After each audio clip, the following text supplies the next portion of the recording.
Um, Thank you. The, and yet you'll see Hillary yet again in these clips. The great challenge in Freedom Writers was that, with the exception of the young girl who was giving Hillary all that feed guff, was they're all non-actors, chosen from several casting sessions the director held. So I give all the credit to Richard LaGravenese and the casting directors for making those young actors or actors to be so comfortable. And I guess I would take credit for having them look so comfortable on screen, because believe me, they were not, and they were nervous, and their takes were a lot of long, hard work to give it that feeling. Also, the movie was a PG-13, I think. I can't remember. But the rating dictated that we try to make the film feel as authentic and edgy as possible without, of course, having the kids speak like they really speak. So that was kind of a challenge editorially, to eliminate every single expletive from the film and still have it, as I say, sound authentic. Next, I'd like to talk about style and timing. Like it or not, the film business today, many editors become known for a certain style or genre. Now, this can be a great thing. It can lead to being offered many films, building a body of work, and paying the bills. I should stop it right now and say that we editors all vie for the same 100 or so feature films that are made each year, although there used to be a lot more.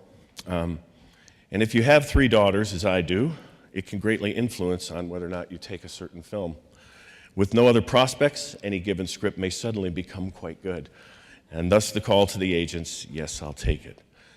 Paying the bills notwithstanding, I will tell you that this element or style or genre really does play into one's career opportunities, both those gained and those lost. The film that quickly defined my perceived style was Bottle Rocket. Comedic, quirky, and original, Wes Anderson and Owen Wilson's script was, for an editor seeking to make a name for himself, quite simply a gift. Believe me, the powers that be at Columbia did not want me to edit that film. I had only one small independent feature to my solo credit at the time and had been an associate editor. And so they did everything they could to prevent it. Yet, under the auspices of James L. Brooks, Polly Platt, Richard Sakai, and Richard Marks, Wes Anderson championed my cause. How he did it is beyond me.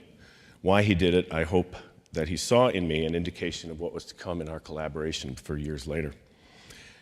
I'd like to stop and say that I believe that Wes Anderson is a true American treasure.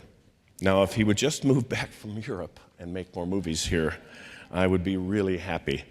I can't explain it. The guy's just never comes back. He just stays there and writes all his scripts both in Rome and Paris, and kind of puts a crimp in working with him. Bottle Rocket's visual style and cutting is best described as jumpy.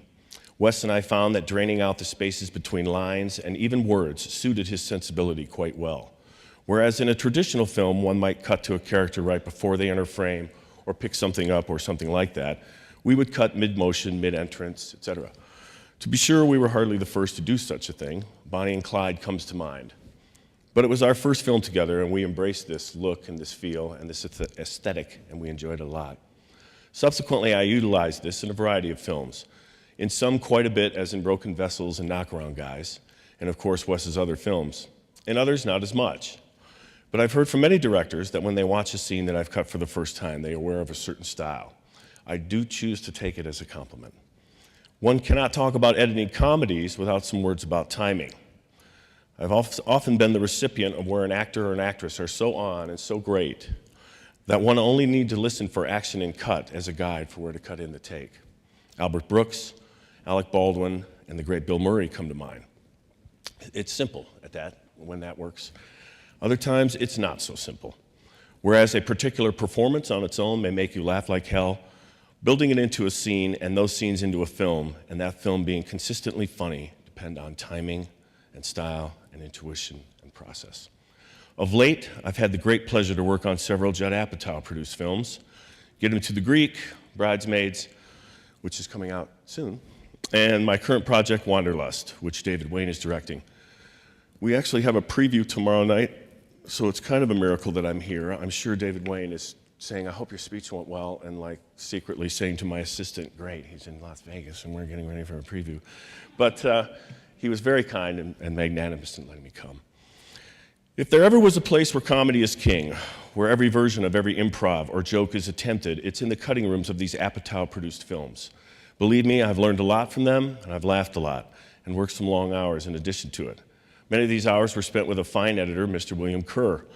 It was with Bill that one is reminded that long hours need not be spent without levity, that when editing a comedy, it's okay, it's fun in fact, to gather around and watch a reel together and laugh at the fruit of one's labor.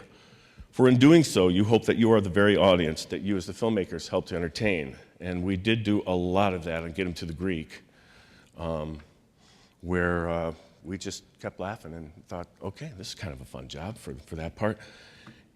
These clips from Bottle Rocket and Rushmore are obviously very dear to me, not only because of my relationship with Wes all these years, but they are the two movies that I consistently look back to and have very, very fond memories of doing, and films that I hope hold up as the pantheon of films builds, that one could look at these and say they had a singular style, and we tried to be aware of that and embrace it and not veer too far from it. And all credit goes to Wes Anderson. I think Bottle Rocket had the lowest preview score in the history of Columbia Films at the time, and they were insane over a good score, for instance, is an 85. We had a 16. So they were not happy. But Wes just championed his own cause and stayed true to it. And sure enough, his filmmaking greatness was revealed later. Anyway, this is Bottle Rocket, Rushmore, and something with Jonah Hill from Get 'Em to the Greek.